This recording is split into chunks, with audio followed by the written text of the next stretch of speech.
You're watching Reality Check. As winter descends, political heat is rising in Jammu and Kashmir after leaders of the mainstream parties, emerging after close to a year under arrest, met and formed a Gupkar alliance, named after Srinagar's Gupkar Road, home to the state's top VIPs.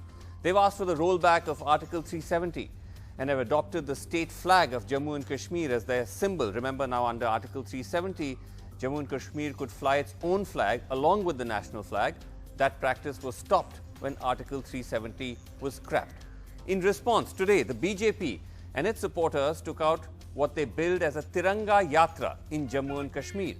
In BJP-dominated Jammu, they took to the streets on bikes. In Srinagar, though, they drove around in bulletproof vehicles with heavy security along the way to protect them. Let's listen. नन्नाजी डैमी Jammu से आया हूं। मैं कश्मीरी पंडित हूं और करण नगर का रहने वाला हूं। मैं उन ताकतों को कहना चाहता हूं, हमारे हाथ मजबूत है। देखो, हमारे हाथ में तिरंगा झंडा है। आज बीजेपी की रैली है और ये हम दिखाना चाहते हैं कश्मीर के लोगों को, वो भी हमारे साथ है। 70 सालों में तो उन्होंने सलामी दी। 70 साल आज भी फारूक अब्दुल्ला साहब को ये कहना चाहिए कि मैं रिजाइन करता हूं पार्लियामेंट से। उनके तीनों पार्लियामेंट के लोगों को रिजाइन करना चाहिए, तब वो ये बात कर सकते हैं। अंडर कॉन्स्टिट्यूशन वो ये बात कर ही नहीं सकते। Also, 3 members of Mehbooba Mufti's party, the PDP, resigned, saying that her actions have hurt, quote-unquote, their patriotic sentiments. Okay, let me go live across to Omar Abdullah, joining us on the show. He's, of course, been Chief Minister, Jammu and Kashmir, senior leader of the National Congress Conference, I beg your pardon, one of the members of the Gupkar Alliance. His father, Farooq Abdullah, in fact, is heading that alliance. Omar Abdullah, thank you so much for joining us. This is the first time we're getting to talk to you, actually, after you've managed to come out from detention, from arrest. Now, Omar Abdullah, you know, all of you have come out, even though you've spent so many months in custody, you've come out all guns blazing, metaphorical guns blazing, of course, before someone misconstrues what I'm trying to say. But do you think that you have public support for the very strong position you've taken, Omar, after all these months? Because at the moment, the only people or the only activity we are seeing on the streets appears to be the BJP. Well, I believe that the agenda of the People's Alliance for the Gupkar Declaration has actually struck a chord amongst the people of the entire erstwhile state of Jammu and Kashmir, whether that be in Kashmir, in Jammu, in Leh, or in Kargil. Don't confuse a small staged managed little activity in 1 square kilometer of protected area of Srinagar as some mass activity of the BJP, right? Because that is absolutely not happening. In fact, if anything, the activity that goes beyond Srinagar in terms of political activity has been largely at the hands of the party I belong to, the National Conference, and a little bit of activity from 1 or 2 of the other participants of the People's Alliance for Gupkar Declaration. But the BJP, you yourself pointed out that they were roaming around in bulletproof cars in a highly sanitized and secured area. Right. That's not political activity. That's staged, managed sort of drama for cameras, nothing beyond that. Sure. So while you may say that, Omar, and there may certainly be some substance in that as far as the valley is concerned, that the BJP is kind of choreographing these protests, but at the same time, Omar Abdullah, we're not seeing any other protests. We're not seeing people come out on the streets in the kind of numbers that one would expect if there was genuine anger against what has happened. But we're not. Why do you think that's not happening? Why do you only gauge anger by protests? I mean, the fact is that anger can have undercurrents. Anger can have different ways of manifesting itself. I mean, the fact is that you have a highly alienated population in Kashmir today. a large number of youngsters are ready to join the ranks of militants. In fact, a number of militants that are getting killed at the hands of security forces are those who have joined militancy post 5th August 2019.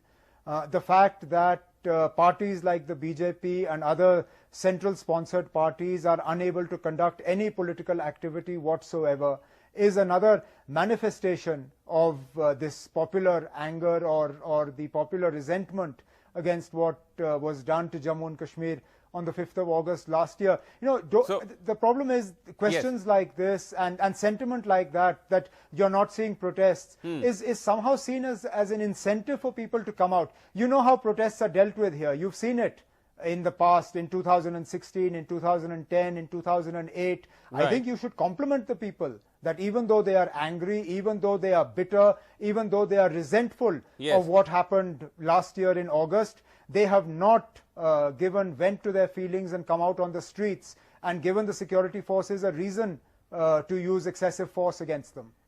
Okay, so I don't know if you saw what General B.S. Raju, who's commander of the Army's Chinor Corps, which is sort of in charge of the LOC, was quoted today in the Indian Express as saying that he says we're actually past that stage of uneasy calm in Jammu and Kashmir. That sentiment seems to have diffused. But you're saying the opposite. You're saying there is still seething anger. It may not be visible on the streets, but it's very much there.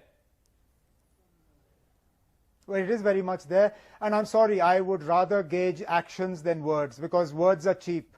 If we have passed the phase, the stage of seething anger and resentment, as the Corps commander says, then flick the switch and turn our 4G back on.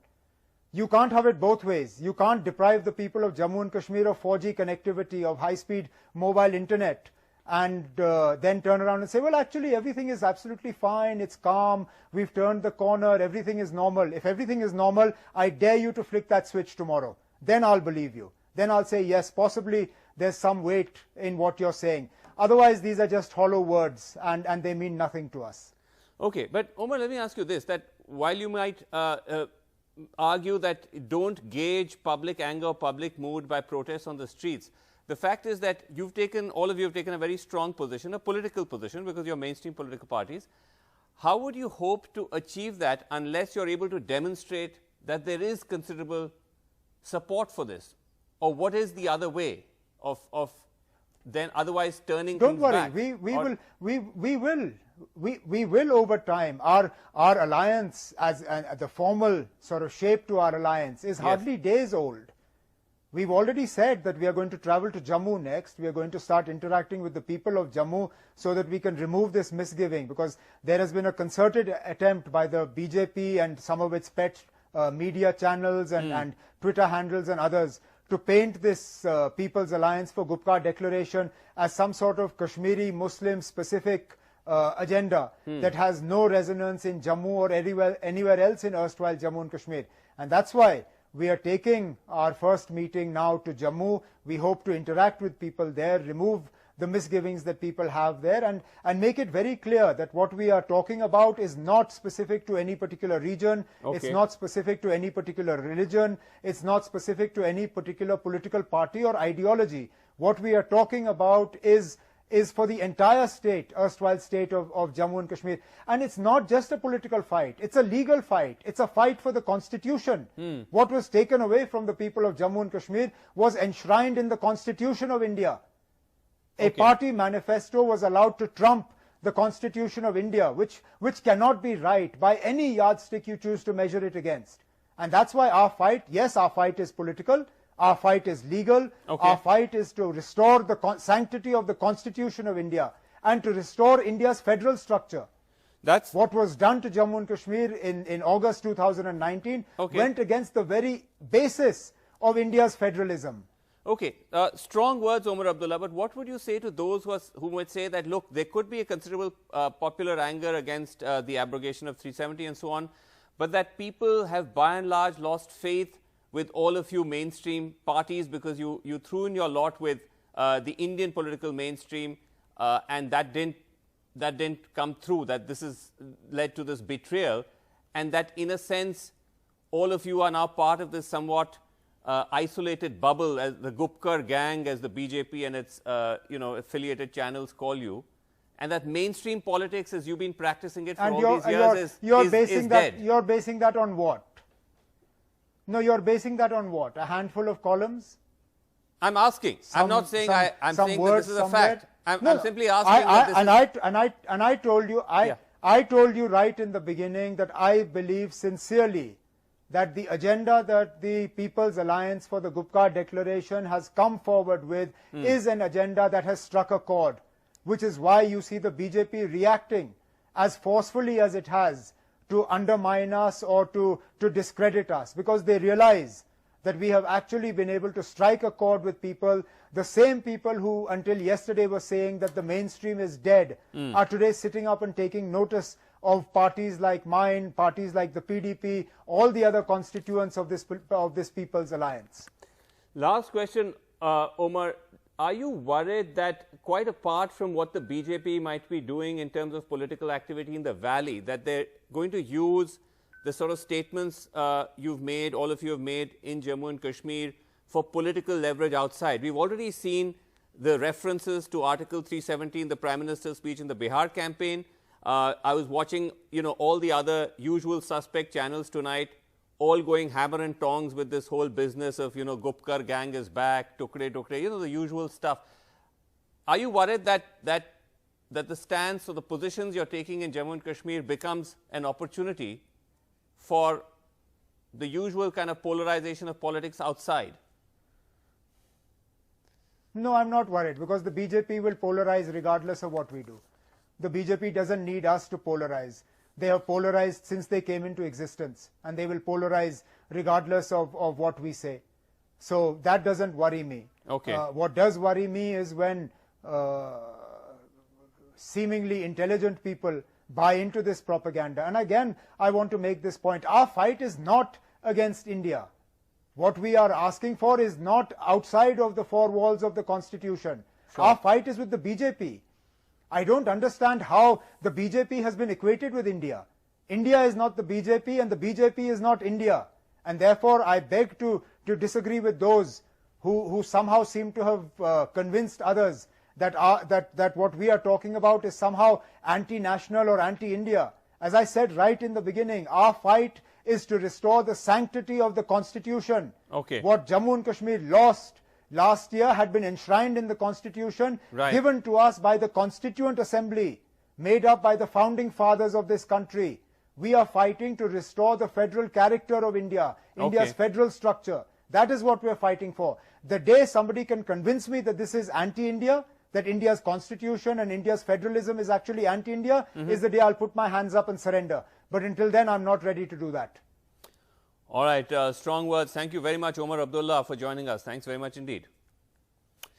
Okay, Omar Abdullah there. Let's just go now to panel. We have with us Arun Gupta, spokesperson of the BJP Jammu and Kashmir, Wahidur Rahman, youth president and spokesperson of the PDP, and also Siddiq Wahid, historian, political analyst, ex-vice chancellor of the Islamic University in Srinagar. Thank you all so much for being here. Arun Gupta, how would you respond to what Omar Abdullah said, that they are fighting the BJP, not the nation, not the constitution, and that the BJP is responding by holding the staged Tiranga Yatra in Srinagar, staged with, VIP security and all of that? Arun Gupta. Yeah, but as far as Kashmir is concerned, whoever is doing any activity, that is always with the security. So that question remains, there's no debate on this. But now, as far as BJP is concerned, why they should fight with BJP? It is you have to understand, in a country like India, where we were talking about two constitutions, we were talking about two flags, we were talking about so many things, which is not acceptable. And I think it was not acceptable to anybody. Any citizen of the country was not accepting this, including people in Jammu and Kashmir. What is not acceptable? Why? No, hold on. Arun Gupta, the abrogation of Article 370 was the BJP's agenda. Why is it assumed that everybody should be on board with it? And why does a political party, you're a political party, you have your agenda, you implemented it, they're also political parties, they're fighting it. What's wrong? they have all the right to fight. They are part of they're citizen of the country. They have all the right. Constitution has given them the right to fight. But as far as BJP is concerned, BJP right from the start, from Praja Parishad time and Jansangh, we were absolutely clear in this part that in one country you cannot have two flags, and it's not acceptable. And this is what should have been done long time back and has been done now.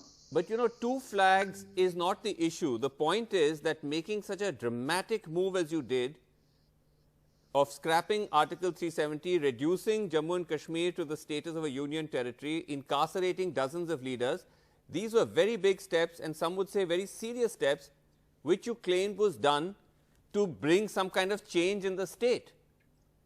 Now, what is the change? If everything is normal, then why do your BJP supporters have to go around with VIP security? Why has 4G not been restored?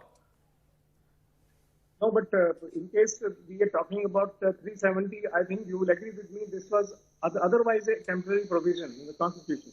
So, I mean, there should not be really should not be much debate on this, because this was No, but what is the benefit that has come? It was supposed to, they said now all militancy will end, there will be no law and order problems, security issues will be resolved. If so, why are your people going around with bulletproof vehicles? No, but to a very large extent, things have started improving in Jammu and Kashmir for good. I mean, if you talk to anybody, a common man in Kashmir, he is very happy today. He is very satisfied today, and I'm sure your information also supports me what I'm saying, that a common man is very, very happy. No, we have no such information, and let me just go across to Wahidur Rahman. That Wahidur Rahman. Yeah, I can hear. How would you respond to this? That, I mean, Omar Abdullah said that there is a seething undercurrent of anger. You may not see it in the form of protests, but Arun Gupta is claiming that actually things are much better now, and that in a sense this Gupkar alliance is redundant. I think BJP, every time they talk, the very statement in itself is an injury to every Kashmiri, and it's an insult to all of us. There is a graveyard peace in Jammu and Kashmir, a year of silence, suffocation, and this deceptive peace which you are seeing. You had to put entire mainstream, 3 former chief ministers, all political leaders under detention. And that's the definition of peace they're talking about. You had to, thousands in lakhs and thousands, you deployed CRPF, paramilitary and police to control situation. There is a complete silence and controlled peace in Jammu and Kashmir. This is a huge, we are so much scared. Even right now when I'm talking to you, Vasu, you have to think 100 times what word irks the government today, and they get you again, put you in sidebar. So it's a different situation in Jammu and Kashmir. It's a very uneasy calm that we are facing and surfacing. There's no sustainable peace happening here. BJP wants to create a selective political constituency in Jammu and Kashmir.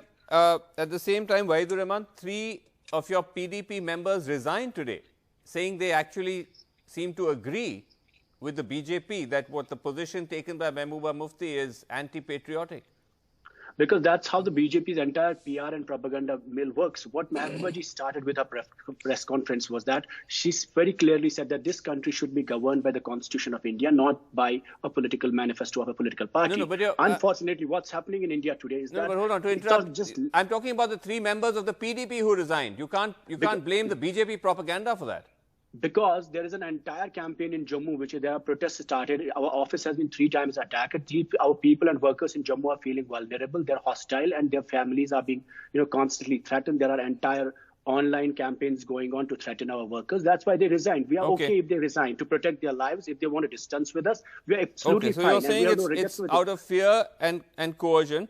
But Siddiq Wahid, Siddiq Wahid, what do you make of it? What do you make of in a sense, the public mood, because you're hearing 2 very different perspectives on what exactly people feel about all this, and also now about the fact that these mainstream parties have come out, very strongly. Well, I mean, I think that the 2 sort of views that you just mentioned, one is that everybody in the valley or quote-unquote common person in the valley is very, very happy. That's BJP never land talk. And so therefore, I mean, I think that can be discounted completely. As far as the thing, I'm quite encouraged by, I think, some of the mainstream party comments that were made, I think, by Omar Abdullah just now. And I think it's welcome in the sense that there is at least one faction of the three main factions in J&K politics, which is the mainstream, the Hurriyat, and then the youth or the largely dissenting sort of political unit, the three. And out of the three, each of them, I think, must unite and somehow, get onto a platform. And that seems like the beginning of that is taking place. Right. I think that what we need in our sort of state at the moment, or erstwhile state at the moment, is that all of us must reinvent ourselves as to, how we want to sort of, oppose Delhi's move vis-a-vis August 5th, but also speak out, and I think that that's beginning to happen. Okay, so, are you right? You're saying, it's good. Okay. Arun Gupta, does this worry the BJP that if these parties are able to bury their differences and come together, then it will put a brake on your political ambitions? Arun Gupta? I'll come back to Arun Gupta in just a second, but let me take that to Wahidur Rahman. Wahidur Rahman, is this a genuine alliance? Because remember, you and the NC have been bitter rivals in the past. There are occasional moments when there appears to be some kind of olive branch, but then things break down again. Yeah, definitely, it's a genuine alliance, and it's an alliance for the survival of people of Kashmir. We've been facing an assault from the BJP. PDP tried to work on an arrangement with BJP. We formed an alliance with them. We had an agenda of alliance in which they talked about strengthening the J&K, special status J&K's constitution.